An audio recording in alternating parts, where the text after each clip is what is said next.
ನಿಮ್ಮ ಜೀವನದಲ್ಲಿ manifestation work ಆಗಿದೆಯಾ? ಮ್ಯಾನಿಫೆಸ್ಟೇಷನ್ ಅಂದರೆ ನಾನು ಅಚ್ಯುತ ಮತ್ತು ಯಶ್ 3 ಜನ. ಈ ಅಚ್ಯುತನ ಮನೆ ಮುಂದೆ ಒಂದು ಕಟ್ಟೆ ಇರೋದು, ಅದ್ರ ಮೇಲೆ ಕೂತ್ಕೊಂಡು ಈ ಶೂಟಿಂಗ್ ಇನ್ನೇನು ನಮ್ದು ಅವತ್ತು ಬ್ರೇಕೋ ಅಥವಾ ಏನೋ ಅಂದಾಗ ಸಿಕ್ಕಿ ಮಾತಾಡ್ತಿದ್ದಾಗ ತಮಾಷೆಗೆ ಮಾತಾಡ್ಕೊಳ್ತಿದ್ವಿ. ಅಂದರೆ ನನಗೆ ಇಂಪೋರ್ಟೆಡ್ ಕಾರ್ಸ್ ಅಂದರೆ ಮೊದಲು ನಾನು ತುಂಬ ಇಷ್ಟ ಆಯಿತು. ಸೊ ನಾನು ಹೇಳ್ತಿದ್ದೆ, ಯಾವುದೇ ಕಾರಣಕ್ಕೂ ನಾನು ಇಂಡಿಯನ್ ಕಾರ್ಸ್ ಓಡಿಸಲ್ಲ, ಇಂಪೋರ್ಟೆಡ್ ಕಾರ್ಸೇ ಓಡಿಸೋದು, ಎಲ್ಲ ಲಕ್ಷ ಇರಬೇಕು. ಅಂದರೆ it was all a joke for us, ಆಗಲ್ಲ ಆ ಥರ ಎಲ್ಲ ತೊಗೊಂಬಿಡಕ್ಕಾಗತ್ತಾ, ಮನಸ್ಸಿನಲ್ಲಿ ಹಂಗೆ ಬರ್ತಿತ್ತು. ಅಂಥ ಕಾರ್ ಓಡಿಸ್ತೀನಿ, ಇಂಥ ಕಾರ್ ಓಡಿಸ್ತೀನಿ ಅಂತೆಲ್ಲ. ಅಂದರೆ ಸ್ಪೀಡು ಎಲ್ಲ, ಪವರು ಎಲ್ಲ ಇಷ್ಟ ಆಗೋದು ನನಗೆ.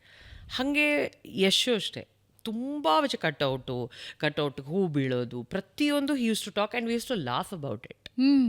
ಅಚ್ಯುತಾನು ಅಷ್ಟೇ, ಅಯ್ಯೋ ನಾನು ನೋಡ್ರಿ ಎಷ್ಟು ಫಿಲ್ಮ್ ಫೇರ್ ಇರುತ್ತೆ ನಮ್ಮ ಮನೇಲಿ ಅಂದರೆ ಎಲ್ಲ ತೆಗೆದು ಅಟ್ಟದ ಮೇಲೆ ಇಟ್ಟಿರ್ತೀನಿ. ನಿಜವಾಗ್ಲೂ ಅವನ ಮೇಲೆ ಅಷ್ಟು ಫಿಲ್ಮ್ ಫೇರ್ ಇದೆ ಇವತ್ತು. ಸೊ ಇಟ್ ವಾಸ್, ಅಂದರೆ ಅದು ನಮ್ಗೆ ಆ ಪದ ಎಲ್ಲ ಅವಾಗ ಗೊತ್ತಿಲ್ಲ, ಮ್ಯಾನಿಫೆಸ್ಟೇಷನ್ ಅಂತೆಲ್ಲ ಗೊತ್ತಿಲ್ಲ.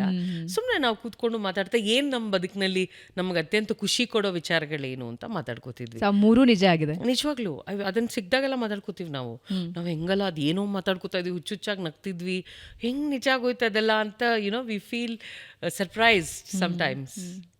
ಒಟ್ಟಿಗೆ ಬೆಳೆದ ಸಂಗಡಿಗರು ಹಿಂಗೆ ಬೆಳೆದಾಗ ಒಬ್ರನ್ನೊಬ್ರು ನೋಡ್ಕೊಂಡ್ರೆ ಎಂಥ ಹೆಮ್ಮೆ ಆಗ್ಬಿಡುತ್ತೆ. ಆ್ಯಂಡ್ ಯಶ್ ಅವರ ಪ್ರತಿ ಸ್ಟೇಜಲ್ಲಿ ಹೋದಾಗಲೂ ಇದನ್ನು ಹೇಳ್ತಾ ಇದ್ರು, ಕನ್ನಡ ಇಂಡಸ್ಟ್ರಿನ ಇಡೀ ಭಾರತೀಯ ಚಿತ್ರರಂಗ ತಿರುಗಿ ನೋಡೋ ಹಾಗೆ ಮಾಡೋ ದಿನ ಬಂದೇ ಬರುತ್ತೆ ಅಂತ ಅಷ್ಟು ಕಾನ್ಫಿಡೆಂಟ್ಲಿ ಹೇಳ್ತಾ ಇದ್ರು. ಆ್ಯಂಡ್ ಇವತ್ತು ಅದನ್ನು ಮಾಡಿ ತೋರಿಸಿದ್ದಾರೆ. ಈಗ ಯಶ್ದೇನಾದರೂ ಬರ್ತಿದೆ, ಟೀಸರ್ ಬರ್ತಿದೆ ಅಥವಾ ಇನ್ನೇನೋ ಬರ್ತಿದೆ, ಟ್ರೇಲರ್ ಬರ್ತಿದೆ ಅಂತ ಹೇಳಿದ್ರೆ ಇಡೀ ಭಾರತ ಕಾಯುತ್ತೆ.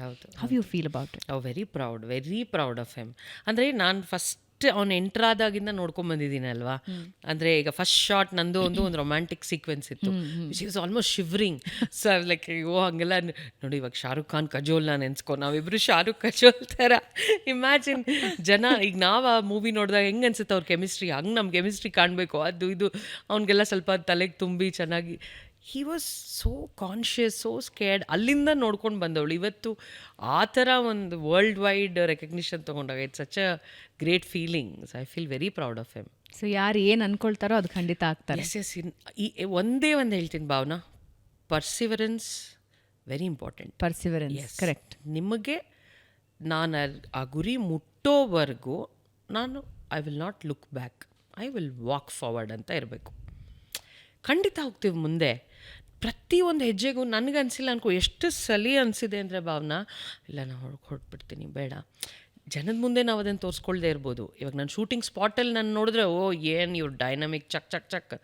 ಎಷ್ಟೋ ಸತಿ ಬೆಳಗ್ಗೆ ಹೊರಡೋಕ್ಕೆ ಮುಂಚೆ ಸಾಕು, ಊರಿಗೆ ಹೊಟ್ಟೋಗೋಣ ವಾಪಸ್ಸು, ಈ ಪ್ರೆಷರು, ಈ ಟೆನ್ಷನ್ನು, ಈ ಫೈನಾನ್ಷಿಯಲ್. ಈಗ ನಮಗೆ ಎಷ್ಟೋ ಒಂದು ಲಿಮಿಟೆಡ್ ಬಜೆಟಲ್ಲಿ ಕೆಲಸ ಮಾಡುವಾಗ ಅತ್ಯಂತ ಟೆನ್ಷನಲ್ಲಿ ಇರ್ತೀವಿ ನಾವು. But we have to give a best product, good product where people will look up at us ಅಂತ. So every day there is a panic ಮೋಡಲ್ಲೇ ಇರ್ತೀವಿ ನಾವು.